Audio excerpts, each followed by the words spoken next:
গ্রামের বিয়েতে বরের হাত ধোয়ানো চলছে।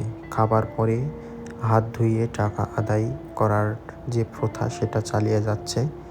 হাত ধোয়ানো চলছে এবং সে তার বরের যে বন্ধু আছে বা আত্মীয় তাদের সঙ্গে কথা বলছে, টাকার যে অ্যামাউন্ট সেটা নির্ধারণ করছে। দেখা যাক এখন টাকার পরিমাণটা কেমন দাঁড়ায়। তারা বলছে যে এখন ক্যামেরা ভিডিও চলছে, এই জন্য সে কথা বলছে। দেখা যাক এখন ভাইটা কি করে। সে এখন দই খাওয়ায় ব্যস্ত, আর অন্যদিকে হাত ধোয়ানো চলছে। সে পকেটে হাত দিয়েছে টাকা বের করার জন্য, দেখি কত টাকা সে বের করে। সে এখন দেখা যাচ্ছে সে টাকা নেই দেখাচ্ছে।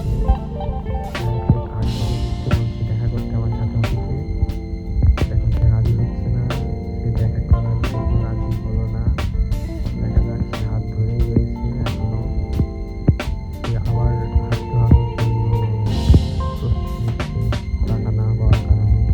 আমরা সে দেখব যে কত টাকা আসলে সে দেয়। আর সে হাত ধোয়।